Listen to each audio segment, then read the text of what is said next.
This woman just disconnects the phone. She feels severe pain in her back. Turn around, she finds a shot of anesthesia on her butt. Luckily, a warm-hearted woman comes and asks if she is okay. She has no time to think before she faints. The woman puts her in the trunk. She gets into her car and drive away. If you think that she is kidnapped, then you are wrong. Her name is Marla Grayson. People call her Marla. It is not exaggerated to say she is the most vicious woman in the world. Because she always cheats the elder for money. Marla opens a nursing home and squeezes money from the elder. Her nursing home uses closed management. They don't even allow their family to visit them. Marla puts the elder's photos on the wall and divides them into groups with different wealth levels. She only has one purpose: make more and more money. That day, Fran, Marla's business partner, finds a new target. This old lady is Jennifer. She is very rich, 70-year-old. She drives a luxury car and stays in a mansion. More importantly, she has no relatives. After confirming the new target, Marla sets up a plan. She colludes with Jennifer's doctor Karen Amos. Amos falsely testifies that Jennifer suffers from dementia and confusion. After that, with the identity of the nursing home director. Yes, Your Honor, if you need me to take care of her, I can take care of her. She takes advantage of legal loopholes to become Jennifer's legal guardian. After that, she brings the legal document to Jennifer's house and shows it to Jennifer. She tells a lie to fool Jennifer to go with her. Jennifer is confused. Obviously, she is healthy and can take care of herself. Why does she need a legal guardian? However, listen to Marla's persuasion, Jennifer has to compromise. Oh my god. Marla moves Jennifer into her nursing home. All the staff with a fake smile on their faces. A door to enter without exit. The lonely old men like The Walking Dead. Marla gives Jennifer a VIP room. The charge is $2,000 per day. She takes Jennifer's mobile, then leaves without looking back. She gets to liquidate Jennifer's property. She searches all the things in Jennifer's house and sells Jennifer's furniture, car, and house. At night, Marla and Fran go to the bar together. The next day, Marla goes to the bank, opens Jennifer's cash box. A watch, 2 gold bars, a lot of diamonds hidden in a book. Jennifer really is a treasure. Marla is so happy with this. However, Jennifer is not a normal elder. She has an adopted son. This shorty's name is Roman Lunyoff. As a saying that, short but plucky. Roman is a crime lord. Normally, he smuggles women and produces cocaine. Every weekend, he will prepare some tasty dessert for Jennifer. They will meet in a hidden basement.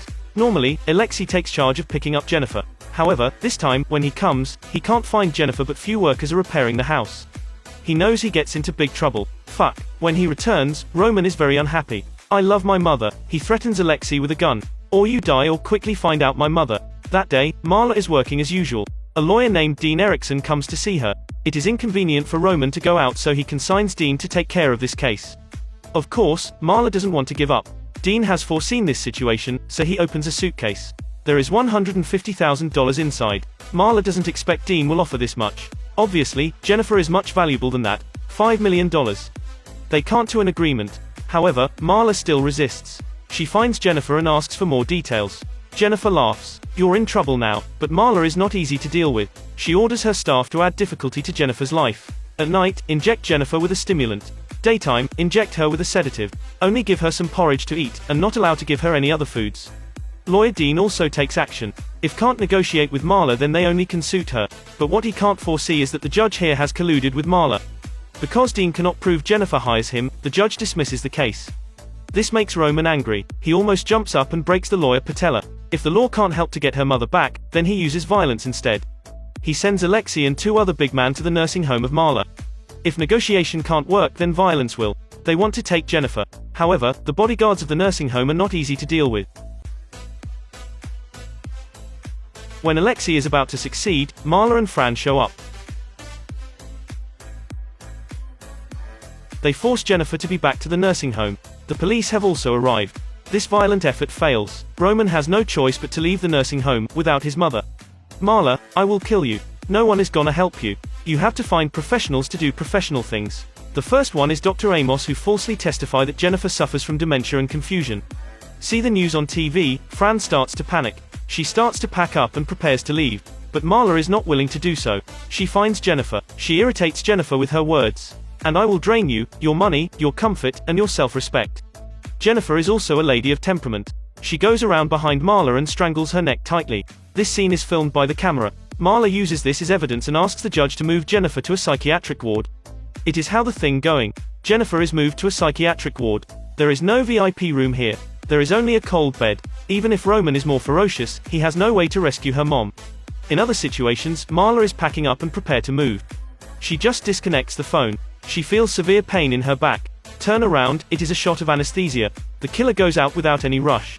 Marla has no time to think before she faints. The killer puts her in the trunk, gets into Marla's car, and drives away. At the same time, Fran is attacked in their home. They start to fight. Marla and Roman finally meet up. In front of the crime lord, Marla is not scared at all. I'm going to kill you now. The consequence is to be stunned, plugged in the pipe, and poured in with spirits. Roman gets Marla into his car, disguises as driving while drunk, then rushes straight into the river. Luckily, Marla awakens in time. She takes a deep breath, breaks off the seatbelt, climbs up the back seat, breaks the rear with all her power. Then she escapes from the car. Luckily, she survives after all the risks. Such an arrogant woman likes Marla, she is never at this kind of disadvantage. When she arrives at her and Fran's house, she finds the doors have been broken. The house is full of gas. Fran faints on the ground. Without any hesitance, Marla turns off the gas valve and saves Fran. The next morning, they start to discuss what to do. If they escape now, they will lose all the things.